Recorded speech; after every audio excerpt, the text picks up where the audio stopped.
ಕಿಮ್ಸ್ನ ನೂತನ ಆಸ್ಪತ್ರೆ ಕಟ್ಟಡದಲ್ಲಿ ಬಹಳಷ್ಟು ನ್ಯೂನತೆಗಳಿವೆ. ಆ ಅವ್ಯವಸ್ಥೆ ಆಗರವಾಗಿದೆ. ಜಿರಳೆ ಕಾಟ ಅಧಿಕವಾಗಿದೆ. ಬೆಡ್ಶೀಟ್ ಶುಚಿತ್ವ ಇಲ್ಲ. ಕಾಟ್ಗಳಿಗೆ ತುಕ್ಕು ಹಿಡಿದಿದೆ. ಟಾಯ್ಲೆಟ್ ಸ್ವಚ್ಛವಿಲ್ಲ. ಇವರಿಗೂ OPD ಮಾಡಿಲ್ಲ. ಹೆರಿಗೆ ರೂಮ್ನಲ್ಲಿ ವಾಶ್ ರೂಮ್ ಇಲ್ಲ. ಹೆರಿಗೆ ಆದ ತಾಯಿ ಮಗುವನ್ನ ಬೇರೆ ವಾರ್ಡ್ಗೆ ಒಯ್ದು ಸ್ವಚ್ಛಗೊಳಿಸುತ್ತಾರೆ. ಜಿಲ್ಲಾಧಿಕಾರಿಗಳಿಗೆ ಇಲ್ಲಿನ ಅವ್ಯವಸ್ಥೆಯ ಬಗ್ಗೆ ಹಲವು ಬಾರಿ ದೂರಿದ್ದೇವೆ. ಈಗಲೂ ಪರಿಶೀಲನೆ ನಡೆಸದೇ ಇದ್ರೆ ಉಪವಾಸ ಸತ್ಯಾಗ್ರಹ ಮಾಡುವುದಾಗಿ ತಿಳಿಸಿದ್ರು. ಇದರಿಂದಾಗಿ ಪರಿಶೀಲನೆಗೆ ತಹಶೀಲ್ದಾರ್ ಅವರನ್ನ ಜಿಲ್ಲಾಧಿಕಾರಿಗಳು ಕಳಿಸಿಕೊಟ್ಟಿದ್ದಾರೆ ಎಂದು ಜನಶಕ್ತಿ ವೇದಿಕೆಯ ಅಧ್ಯಕ್ಷ ಮಾಧವ್ ನಾಯಕ್ ಹೇಳಿದ್ರು.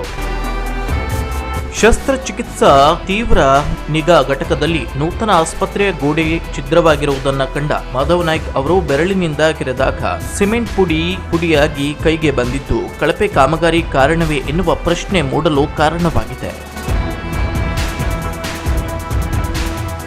ಕಾರವಾರದ ವೈದ್ಯಕೀಯ ವಿಜ್ಞಾನಗಳ ಸಂಸ್ಥೆ ಕಿಮ್ಸ್ನಲ್ಲಿ ಇರಬೇಕಾಗಿದ್ದ ಒಟ್ಟು 800 ಬೋಧಕ ಹಾಗೂ ಬೋಧಕೇತರ ಹುದ್ದೆಗಳಲ್ಲಿ ಒಟ್ಟು 600 ಹುದ್ದೆಗಳು ಖಾಲಿ ಇದೆ ಎಂಬ ಆತಂಕದ ವಿಷಯವನ್ನ ಸ್ವತಃ ಕಿಮ್ಸ್ನ ರೆಸಿಡೆಂಟ್ ಮೆಡಿಕಲ್ ಆಫೀಸರ್ ಹಾಗೂ ಮನೋವೈದ್ಯ ವಿಭಾಗದ ಮುಖ್ಯಸ್ಥರಾದ ಡಾಕ್ಟರ್ ವಿಜಯ್ ರಾಜ್ ಅವರು ತಿಳಿಸಿದ್ರು. ಜನಶಕ್ತಿ ವೇದಿಕೆಯ ಅಧ್ಯಕ್ಷ ಮಾಧವ್ ನಾಯಕ್ ಅವರು ಜಿಲ್ಲಾಧಿಕಾರಿಗಳಿಗೆ ನೀಡಿದ ದೂರಿನ ಹಿನ್ನೆಲೆಯಲ್ಲಿ ಜಿಲ್ಲಾಧಿಕಾರಿಗಳ ಸೂಚನೆಯ ಮೇರೆಗೆ ತಹಶೀಲ್ದಾರ್ ನಿಶ್ಚಲ್ ನರೋನಾ ಅವರು ಕಿಮ್ಸ್ನ ನೂತನ ಆಸ್ಪತ್ರೆ ಕಟ್ಟಡಕ್ಕೆ ಭೇಟಿ ನೀಡಿ ಪರಿಶೀಲನೆ ನಡೆಸಿದ ಸಂದರ್ಭದಲ್ಲಿ ಸುದ್ದಿಗಾರರ ಪ್ರಶ್ನೆಗೆ ಉತ್ತರಿಸಿದ ಡಾಕ್ಟರ್ ವಿಜಯ್ ರಾಜ್, ಕಿಮ್ಸ್ ವತಿಯಿಂದ 600 ಬೋಧಕ ಹಾಗೂ ಬೋಧಕೇತರ ಹುದ್ದೆಗಳು ಹಾಗೂ ಆರೋಗ್ಯ ಇಲಾಖೆಯಿಂದ 200 ಬೋಧಕ ಹಾಗೂ ಬೋಧಕೇತರ ಹುದ್ದೆಗಳಿಗೆ ಇರಬೇಕಾಗಿತ್ತು. ಆದ್ರೆ ಕೇವಲ 200 ಹುದ್ದೆಗಳಷ್ಟೇ ಭರ್ತಿ ಇದ್ದು 600 ಹುದ್ದೆಗಳು ಖಾಲಿ ಇವೆ ಎಂದು ತಿಳಿಸಿದ್ದಾರೆ. ಹುದ್ದೆಗಳ ಭರ್ತಿಗೆ ನೋಟಿಫಿಕೇಶನ್ ಹೊರಡಿಸಿದ್ರು.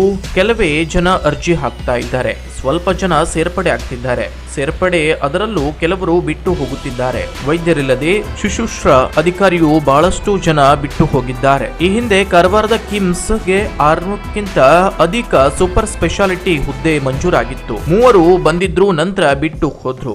ನ್ಯೂರೋಲಜಿಸ್ಟ್ ಒಬ್ಬರು ಪ್ರತಿ ಶನಿವಾರ ಶಿರಸಿಯಿಂದ ಬರ್ತಾ ಇದ್ದಾರೆ. ಆರೋಗ್ಯ ಇಲಾಖೆಯಿಂದ 38 ಸ್ಪೆಷಲಿಸ್ಟ್ ವೈದ್ಯರು ಇರಬೇಕಾಗಿತ್ತು. ಅದರಲ್ಲಿ 3 ಮಾತ್ರ ಇದ್ದಾರೆ. ಕಿಮ್ಸ್ನಲ್ಲಿ 205 ಬೋಧಕ ಹುದ್ದೆಗಳಲ್ಲಿ 95 ಹುದ್ದೆಗಳು ಭರ್ತಿ ಇದೆ. ಕಿಮ್ಸ್ನ ನೂತನ ಆಸ್ಪತ್ರೆಯ ಕಟ್ಟಡದಲ್ಲಿ ಕುಡಿಯುವ ನೀರಿನ ಸೌಲಭ್ಯಗಳಿಲ್ಲ ಎಂದು ರೋಗಿಗಳು ದೂರಿದ್ದಾರೆ. ಇದಕ್ಕೆ ತಕ್ಕಂತೆ ಒಂದು ಕಡೆ ನೀರಿನ ನಲ್ಲಿಯಲ್ಲಿ ಇರುವ ಕೊಠಡಿಗೆ ಬೀಗ ಹಾಕಿ ಇಲ್ಲಿ ದಿನಕ್ಕೆ 3 ಬಾರಿ ಮಾತ್ರ ಕುಡಿಯುವ ನೀರಿಗೆ ಅವಕಾಶ ಎಂದು ಬೋರ್ಡ್ ಹಾಕಿರುವುದು ಕಂಡು ಬಂದಿದೆ. Koojalli times news, Karwar.